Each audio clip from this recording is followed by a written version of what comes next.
Good afternoon, everyone. Welcome back to another edition of Dojo Live. I'm Tulio Sergusa, broadcasting from Southern California. Joining me today are Kim Lantis in Hermosillo, Mexico, and Carlos Ponce in Cuernavaca, Mexico. Welcome back, guys. Thank you, Hey, Tulio. thank It's you. good to be here as ever. We have an exciting show today. Our guest, Daniel Curran, is in Santa Monica, California, just a little north of where I am, beautiful, sunny California. Welcome to the show, Daniel. Thank you. We're going to be having an interesting conversation today about politics, about improving products, about immortality possibly as well. So stay tuned because it's going to get interesting. And as ever, that's what we try to cater. Interesting conversation. People can learn some new things. So let's see what we can learn today. But before we go into the topic today, let's get to know our guest a little bit. Daniel, please tell us about yourself. Introduce yourself. Thank you. Well, multifaceted. I've been investing the last few years in about 180 startups. So it's called a super angel investor. Been pretty successful, highly ranked in Forbes and Crunchbase and so on, number 4 and number 7.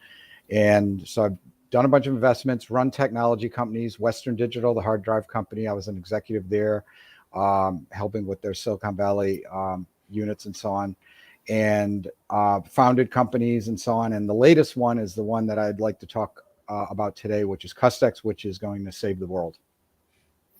All right. So I know you were also an avid bodyboarder. Is that correct? Yeah. Beach life. Yeah. I live Tell right us- across, right down the beach in Santa Monica, and just got back from bodyboarding. Huge waves today. Didn't want to leave. I'll be going back tomorrow because the waves will probably be there again. Very nice. Always exciting to speak to people who are living life to the fullest. All right, so let's talk about CustEx. What's it about? What gave birth to this idea? You've invested in a lot of businesses. I think you've got 18 plus unicorns you've invested in. Must have had a lot of exposure to different products, different offerings. So what triggered creating CustEx? What's it about? Yeah, CUSTX, we've been working on it for quite some time. And the original impetus for it, if you look at the website, there's over to the third tile is a products and services button, which basically is going to index all the products at Amazon.com, AliExpress, and Walmart.com, so that if you want to improve a product, what it does is you put it in a search bar, it pops up the product to confirm, is this the version you want? And then we're basically mathematizing that, putting it in a f of x kind of equation and using AI to, make the vendor improve the product. That's basically what we do. And we've turned that to do that between politicians and voters also. So we're doing both. It's like R&D analyst in a box, sort of. All right, let's go right into the topic and see what else we can learn. Carlos, please, let's introduce the topic. Absolutely. Thank you, Tulio. And of course, thanks, Daniel, for being with us today. So there's a question that we were going to be answering. The question is, can technology prevent global civil unrest for both political and product issues?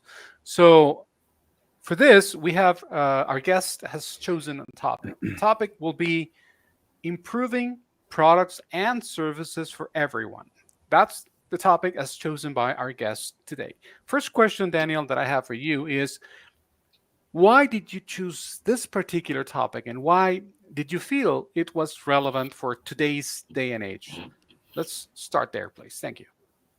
Well, I started, basically, I was explaining earlier, I started with inferior products and services that I experienced. Like, we're using this application here, and it makes it hard for me to put a CustEx banner in my background, right? So that's an inferior product that shouldn't have been, gone to market and so on. So we have a mechanism where we're going to force the vendor, we're going to collect data from all the customers. We're going to force the vendor to improve that product by enabling perfect competition. And the way we do that is making that data available to everyone and letting all of their competitors know about it. So we enable perfect competition. This could be done between hard products and services. It could be done with your cable company. It could be done between a service that a politician delivers to a voter. And so when a lot of people, they look at the world's problems. They look at environmental, they look at homelessness, they look at, BLM, Stop Asian Hate issues, et cetera, et cetera. They just throw up their hands and say, how are we going to solve this problem? Well, it takes a rocket scientist to do it. I'm an ex-rocket scientist. And so what we do is we've discretized this and put mathematics behind it so that we can collect all of the data in like a love sponge. This is it's a love platform where you put what you want to come into being in the future. Wow. Thank you so much, Daniel, for elaborating on that part. Okay, let's get it started with the questions. I have my own, but Kim, Tulio, please. Yeah, my first question is I'd love for you to walk us through like a use case, right? To be fair to StreamYard, they did a pretty good job allowing us to put our logo and our color scheme on here because it's our platform, right? But just curious about a use case. Can you talk to us about, something where a company would come and you would identify some gaps in terms of their offering of capabilities that the system would help them or aid them to identify those gaps and make those course corrections. Can you walk us through maybe one or two cases of examples? Yeah, sure. Let me go with a common, we have those tiles, we have products and services, which we're going to be opening that section in a few months. And by the way, we are hiring, especially front and back end coders. So say we're looking at that third tile of products and services. Say it's a iPhone 11 or something like that, right? So we would say, is this the iPhone version you're talking about? And they say yes. And then we know exactly what they're talking about. We got to pin down exactly what X is in that equation, f of X. So that's the first thing we have to do. Then we ask them in a format that is very TikTok-ish. We have someone shoot a video that's 5 seconds. They can make it of themselves so that they could become famous as the originator of the CUSTX. We call it a CUSTX. Or they could make it of the situation or the product. And they can show this is what bugs me about the iPhone or something, like their podcast software as an example, right? They've just recently updated it and it still doesn't work most of the time. There's several different problems with it, right? So, those things are irritating to me because I'm a mechanical engineer, had this with hard products and soft products and so on. So what we would do is we would accumulate that. I would say, okay, fix and improve the podcast software so that it remembers everything I put in the queue. I take the time putting it in the queue and have it keep that order and not forget, because there's bugs in it that it apparently forgets. And I know other people have come across this problem. So I would say, improve that basically. Then I would let the VP of consumer insights or product development at the large corporation, we're allied with all the S&P 500, we know who all these people are. So we send that data to them privately and we CC that we're sending it to Apple, we're sending it to Samsung, we're sending it to HTC and all of those other businesses, so that we're kind of giving them a little nudge and forcing them to get that product fixed and to market, or they're going to lose market share. So that's one case of like a hardware software kind of a combination. Another could be something with like your cable provider, cable internet or something, some improvement that you have that, you want to make sure that, it's higher speed during the business hours, 9 to 5 or something like that. Right. And that would be also similarly made privately available to the consumer insight people at the businesses, but also eventually then with a little lag of a week or so to the public. So when we accumulate all these CUSTXs, say when we get to a number like say 10,000 and 10,000 people have liked it, we're basically taking a platform like Facebook or Twitter where nothing positive happens in a big way except, basic communication. There is no end goal to those platforms or to TikTok. There is no end result except, you might have entertainment or something. Our platform, it's TikTok meets another company called Qualtrics, which Qualtrics is consumer experience software, which is very limited because it only lets Apple talk to Apple's customers. It doesn't let Apple talk to Samsung's customers. So CustEx is going to be a repository with potential bigger than Facebook or Google, because we're going to own all those customer relationships, which is the main important thing, So I have a question. I'm going to play a little bit of the devil's advocate here. Hopefully I understand you clearly. So I can see how this is really positive, I suppose, for the consumer, right? That we're going to be heard and the societal pressure but is there the potential for this to actually cause some type of rift, or this like hyper competition where only the big dogs are going to get to play and we're going to just push out the little guys because Apple has the ability to invest in R&D to fix that problem, but this up and coming startup doesn't, right? So, but maybe Apple then can steal that solution, that idea, et cetera, et cetera. So how do we keep this from... I think she froze. I think the question was, how do we keep it fair? Yeah, right. Well, both things are going to happen, actually. I'm very experienced with startups, investing in them. I get 180 reports every month, so I have unfair advantage about what works and what doesn't. And this is a mix. I don't think that the startups have to worry about that, except if it's a unique situation where like distribution can crush, startups and so on. But we don't really have to worry about that, because I've been at big companies, and that's why I'm not at big companies anymore. I just start companies that are acquired by big companies, because the big company staff usually don't have that motivation to work fast and get to market. Now, this may change things. This is probably going to disrupt things. In the beginning, they're gonna, maybe not be so favorable, but once they see that we have all the data and all the demands from the market, we're like a global demand platform for everything. And the way we're starting with our MVP is we're starting with just 3 tiles. We've got a red blue tab there for the issues that were in the 2020 campaign. We've got a BLM tab. We're going to eventually have a Stop Asian Hate tab and an environmental tab. And then we'll open the products and services and so on. All right, so let's see if I am getting this so far, Daniel. So historically, companies have paid big bucks to get users to participate in providing feedback. They've used it for validation purposes of new feature, new functionality, and there's incentives, et cetera, to get those users to participate. In some cases, they've hired even external agencies that do this kind of work, this kind of market research or user research. What I'm hearing is that the platform basically democratizes this whole effort, puts the ownership on the user, gives the user a voice so that they can proactively say, hey, this is what's working, this is not what's not working.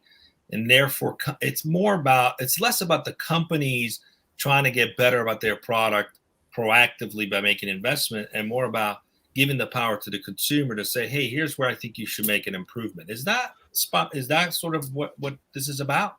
Yeah, empowering the consumer. We're starting with the low-hanging fruit of improvements of products or services, because that's the easiest thing. Then eventually we're going to have it so that you can freeform just put in whatever X you want, whatever product or service that you want to examine and improve. And we have 3 buttons on our website. We have a CUSTEX plus button, which is yellow, which is for an improvement. We have another one that's for a alternative to the existing product or service if you can't wait 6 months for the vendor to improve it. And then we have a review that's the traditional reviews that are out there. So currently it's curated the way people can participate, but ultimately you want to open it up where it's more freeform. Is that? Well, it's user generated content. So it's like Facebook or Twitter or something, but we actually have a purpose. We have an end goal that there will be some accountability by a vendor or a politician. This has never been done in any other platform. That's why this is so strange. I liken this to when search engines and the browser came out in the 90s. Once every 10 years, a massive platform comes out to change and disrupt the world. Facebook was probably the last one in 2004 or whatever. And now this is the platform that we're going from a place where over the last couple of years, people have said, and you might ask, why do we go from hard products and services to these other 2 tabs of red and blue and BLM and so on? It's because those have been in the news, and we know people are angry, and we're capitalizing on that and giving them a tool that they can't get anywhere else. And the way we do this is we have solved the problem of being able to save the world. The preposition is that in democracies, if you give people a voice, if they know they go to the CustEx platform and they've had their say and they see it there in the flesh, and they know that it's gotten to the vendor or the politician, they're not going to riot if they've had their say. We think this is much more effective than being out in the streets, protesting, et cetera, which doesn't have, the exact thing. We're basically using data, so that we solve digitally the world's problems, so that we make this a binary thing, and we let the numbers win. The numbers are what the vendors and the politicians, they will ignore those at their peril and lose market share or lose elections. Daniel, from what I'm hearing, it's very obvious to me that you do want to make a positive impact, to say the least, and a dent in the world.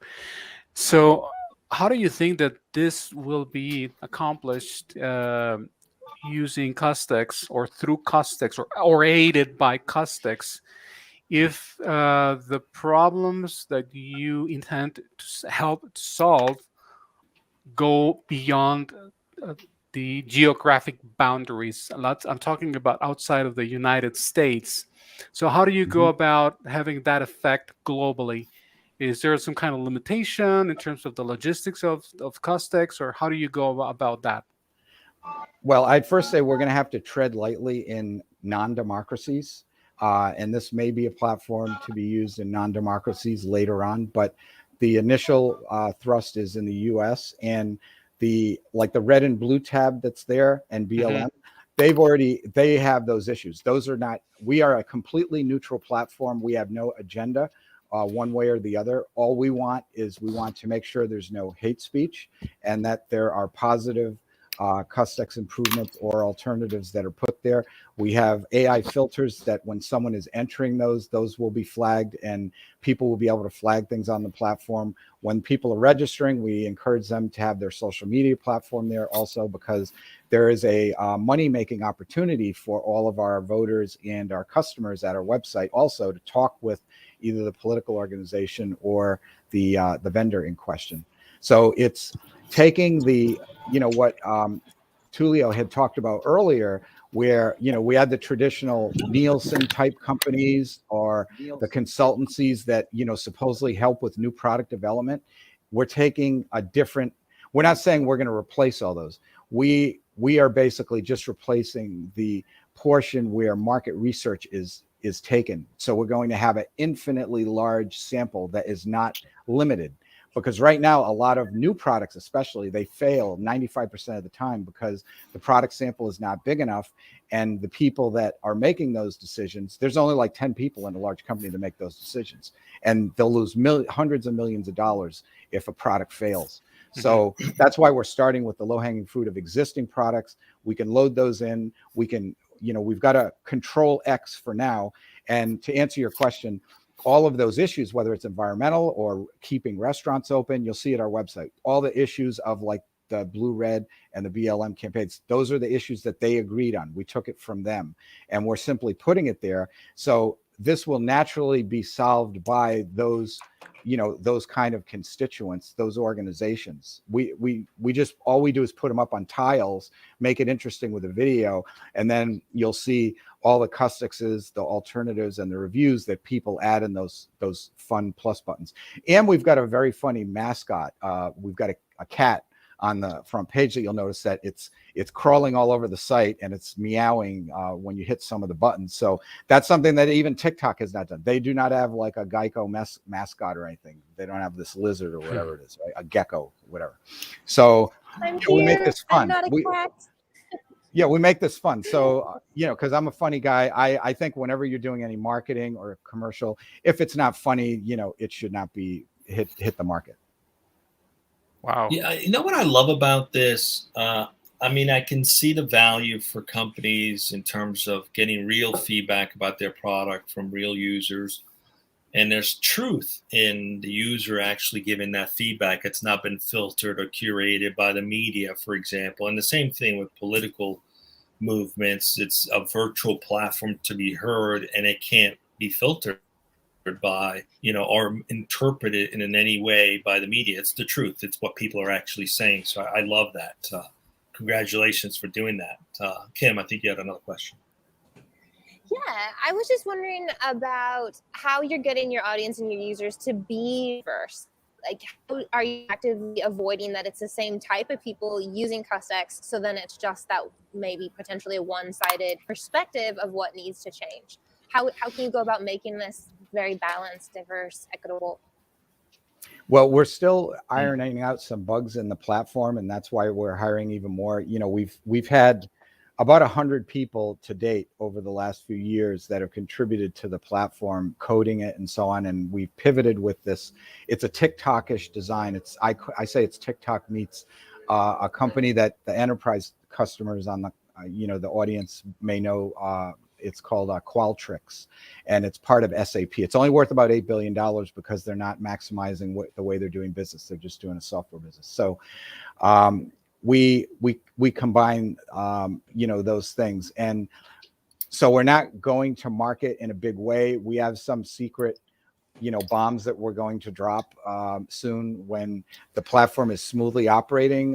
We know some celebrities, and some of them are into like environmental issues. You could even guess who we might be talking about.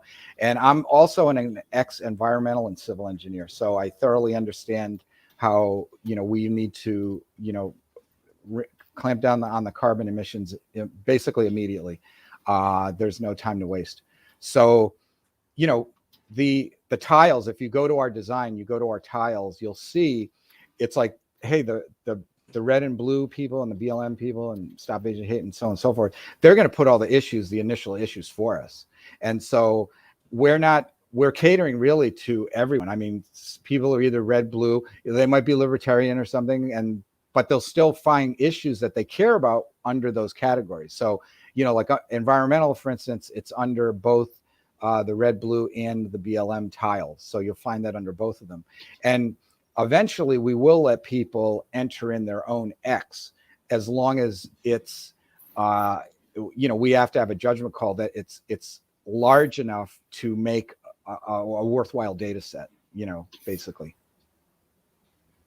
Yeah, and it's open. It's encouraging because Facebook, Twitter, they often get blamed for bias on one side or the other. Mm-hmm. So it sounds like you've built it where it's equitable for no matter whether you're left or right. Everybody gets a voice, right? So. Right, and the CUSTEX. I didn't say much about the CUSTEX. What we do, we've innovated, and you'll see when you're listing a CUSTEX, we say who's the responsible party for this. So say if you're going to, we have under the red blue tab, we have like restaurant aid or something like that, right? So it may be some suggestion that you have under that category that will say, who do you want to hold responsible? So it could be like the mayor of LA, Garcetti. It could be, the Biden campaign. It could be the governor of your state. So you could put in who you want to be responsible. And then we're going to track that so that we are basically setting up a duel between one party and the other, which is, that politician or whoever that the leader is versus, their constituents and so on. So it's naturally going to, fit all of these things into buckets that we can turn all of this mess, the spaghetti mess that's on Twitter and Facebook, into a digitized bits of zeros and ones so that it can actually be voted on. And when we have someone put a CustEx, it's kind of like a Twitter. They can't have more than, I think it's like 80 characters, and they can only ask for one thing in a CustEx. They can't, like if they want a purple iPhone, that is one CustEx. If they want a purple iPhone that I can bodyboard with or scuba dive with, that's a second CustEx. That way we can mine this data and keep things separate so that we can build on them. This is how we build large, this is how we put rockets in space. We have to discretize everything, keep track of it, have a responsible party, and then we can get stuff done. That's how we do it. That's how we prevent global civil unrest. This is how it can be used. That's what we put together. We put together the next platform to do all of this. And I don't see anyone else doing this. I get like 300 decks a week as a famous investor. And so I see like what all the entrepreneurs are doing. They think for me, Kim. I don't have to do this, right? It's just like the Democrats and Republicans. They come up with the issues and so on. All we got to do is we just got to give them a tool, because they haven't had a hammer up until this time. The people that have done all of the product development at large corporations, our founding CTO had come from Avery Dennison, and he said it's like a blind man with a cane going around. For them to come out with a new product, they're just like, is it going to work? We don't know. They have absolutely no idea. It's like, why would you do that? They're like driving a car without a steering wheel. So all we're doing is we're just putting in the data, just like all of the, one big investment I made recently was Cruise Automation, which powers General Motors and so on, right? So this is, they have to have enormous amounts of data for them to not have you drive the car. They need to have cameras seeing everything, right? Every possible thing, every possible crazy thing. So without that data, you can't make a good decision. So that's what we enable. We're doing the same thing. I know this next question I have is super deep, probably, and I know it's probably much, much more in the future for what you're trying to do. But going back to your idea of political unrest and something a lot more important than the color I prefer for my iPhone, when it comes to having a voice, is there a way that you would be able to eventually tap into places where there's limited freedoms? Let's talk about like China or North Korea or other places where the public isn't even allowed to have access to a tool like yours that would even help, with their voice being heard. Is that something that's even on this radar as we're trying to build this more ideal world? Yeah, later on, it will be. Yeah, we first have to, if this is kind of like the, you're in a plane and it encounters turbulence and the oxygen mask, you have to put it on first before you give it to your child. So the child is the example of, how do we go into a place like China or North Korea and so on? And, there's varying levels there. And, the way that we would go in there is not an antagonistic, it's our way or the highway or anything like that, because we don't have an agenda. We would simply, we would go to, the parties that be, even though people may not like them, and say, we have this tool. Do you want to hear what, do you truly want to, be, if you want to be sustainable, we have this tool where you're basically going to have everything from everyone. It's going to be in a very organized way. It's not going to be negative hate comments. It's going to be what they want to see improved. And is that something that you'd want to do? So that would be a starting point, that we would do in countries like that. We wouldn't go in a Uberish kind of way, where if you follow the business case of Uber, where, they had a bribe and sue kind of a business model. Basically, they're just like, take market, let's just go in, or bird scooters in Santa Monica, they got thrown out. They basically just said, we're just going to do this. We're not going to ask for permits and so on and so forth. And then we're going to bribe and sue. We're going to bribe the politicians and sue and hold things up and so on. So, that's a business model you could use. But, we want to go with a more positive world where, we ask for corroboration. If we explain the product, who would not want to use this? Now, if you've got really hard-boiled dictators that are completely evil, then, that's where we're going to have to talk to people in, the State Department and people that are much more knowledgeable about how to, bring a positive tool into those environments. Right. Well, we're coming up on time. We could talk for hours on this. It's a very interesting topic. And to be fair, even like countries like China, they often hear citizens speak about something. I've read something recently. People were complaining about some statue or something, and eventually the government took it down because the people weren't happy with it. So giving people a voice and creating a vehicle where you can hear from them, I think is very, very positive. Carlos, we're up on time. What do you got? Yeah, just one quick thing, Daniel. I wouldn't want to end today's show without asking you specifically about CustEx as a company. We might have people out there who could be watching the show who might, who knows, potentially want to work for the company, come work for you. What would you say to them as it pertains to CustEx being a great company to work for? What defines CustEx as a company? What is the culture like? Consistent with Dojo's values, we are a very diverse company. We have, a diverse team. We encourage all points of view. No one is shut down. It's just a platform where, I think it's the best company, and when I'm talking to, candidates right now, I'm like, if you just realize that you're getting in on the ground floor after we've already put this fabulous MVP together, I think it's the absolute best place. I think it's going to be as significant as Google was, an improvement on Yahoo and the others, or the browsers, that, woke me up because I'm from the school that invented the browser, University of Illinois. I think, this is the place. If you want to keep your mouth shut and you don't want things to change, then, there may not be much interest in CustEx. But if you want to truly be, a part of a tool that has cracked the code on how we improve things, and we force change. We don't ask for it politely. We force change. This is what vendors understand. This is what powerful politicians and political organizations understand. And, we know that eventually we're going to have everyone, every enterprise and every big political organization as a customer, because we're going to have all the data. And it's going to be shepherded in good hands. It's not, going to be used against the voters or the customer's permission and so on. Wow. Thank you so much. Thank you so much, Daniel, for elaborating a little on that. Yeah. It's always encouraging to hear of companies that are putting out products and services that empower people to have more of a voice and to make a change, to make an impact for change when necessary, giving them the opportunity to have a voice. So congratulations for creating it. We'll have to keep tabs and see how it progresses along and learn about some more use cases as time goes by. Stay with us as we go off the air, Daniel, for wrap up. But before we do, tomorrow we don't have a show, show. We have a rebroadcast. Tomorrow, no, we do. We do. Today's Tuesday, Tulio. Oh my gosh, you're right. Today's Tuesday. What do we got coming up tomorrow? Yeah, Thursday we don't have right a show. There. Exactly. I losing track of time. Tomorrow we're going to be speaking with Brent Ooster, the president and CEO of Orbuy AGI, and the topic doesn't get any more interesting.